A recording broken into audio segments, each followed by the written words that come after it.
শেখ হাসিনা যেভাবে রাষ্ট্রের স্বার্থ জলাঞ্জলি দিয়ে, বাংলাদেশের মানুষের স্বার্থ জলাঞ্জলি দিয়ে ক্ষমতায় থাকার জন্য সবকিছুর সাথে কম্প্রোমাইজ করে সে উৎপাদনে অন্যান্য রাষ্ট্রের ইন্টারেস্ট সার্ভ করতে, তাহলে আপনি কি সেদিকে কোনো দিকে ডাকছেন নাকি? এই প্রশ্ন তো উঠতেই পারে। যে কাতারে যেটা আলোচনা হয়েছে এটা আমরা জানি।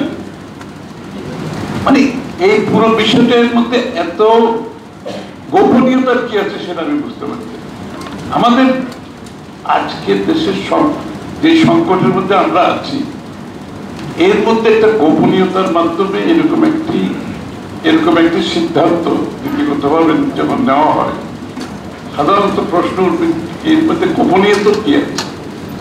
প্রথমত এই সরকারের এখতিয়ারের মধ্যে এটা সবাই বলেছেন, আমাকে রিপিট করার দরকার নেই, তাদের এখতিয়ারের মধ্যে।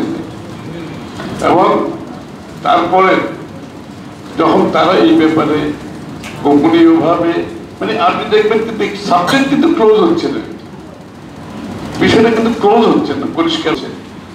এইটা যদি হয়, করিডোরটা যদি আমরা দিই, তাহলে আরাকান আর্মির মাধ্যমে আমরা তাদের রোহিঙ্গাগুলোকে ফেরত পাঠাবো।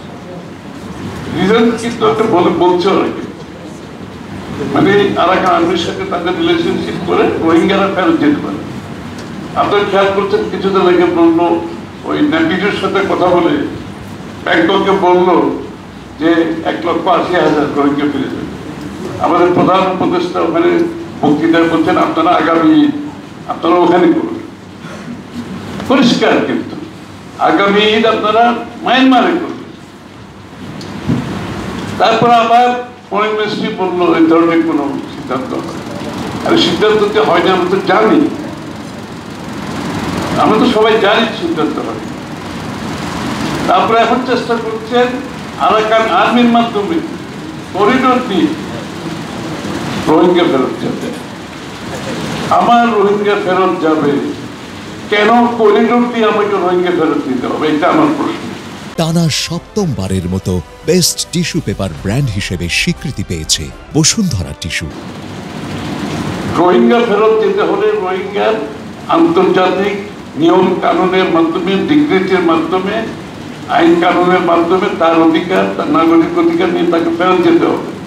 ঠিক আছে, বিগত দিনে 2বার দিয়েছে, ওইভাবে যেতে হবে। আপনি করিডোরের দোহাই দিয়ে বাংলাদেশকে ফ্রন্টলাইন স্থিতিতে নিয়ে যাবেন, আমাদের অস্তিত্বের ব্যাপারে, আমাদের নিরাপত্তার ব্যাপার, আমাদের দেশের স্থিতিশীলতার ব্যাপার, সেটাকে আপনি একটা এত বড় ঝুঁকির দিকে নিয়ে গিয়ে আপনি কি ঠিক করার চেষ্টা করছেন? আমার যেটা মনে হচ্ছে, শেখ হাসিনা যেভাবে রাষ্ট্রের স্বার্থ জলাঞ্জলি দিয়ে, বাংলাদেশের মানুষের স্বার্থ জলাঞ্জলি দিয়ে ক্ষমতায় থাকার জন্য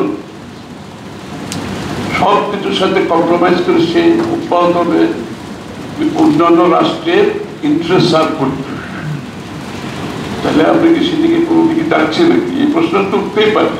কারণ কোন যুক্তিতে আমরা এখানে যাওয়ার কোনো সুযোগ, কোনো করিডোর, কোনো চ্যানেল যাওয়ার কোনো সুযোগ নাই।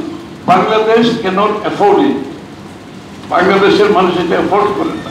তাদের কাজ হচ্ছে নির্বাচনী সংস্কারের মাধ্যমে দেশের মানুষের প্রত্যাশা অনুযায়ী বাংলাদেশকে একটা গণতান্ত্রিক রাষ্ট্রের দিকে নিয়ে যাওয়া, একটা গণতান্ত্রিক অর্ডারে নিয়ে যাওয়া, এবং সেই গণতান্ত্রিক অর্ডারের মাধ্যমে একটি জনগণের নির্বাচিত সংসদ সরকার যারা জনগণের কাছে দায়বদ্ধ থাকবে, সেই জায়গাতে না গিয়ে আর সবকিছু করা। আপনি দেখেছেন সবকিছু করা হচ্ছে, কিন্তু নির্বাচনী সংস্কারের ব্যাপারে আমরা কোনো দেখতে পাচ্ছি, নির্বাচনের রোড ম্যাপ দেখতে পাচ্ছি না, আর সবকিছু করা হচ্ছে। যে দায়িত্বটা প্রথমে পালন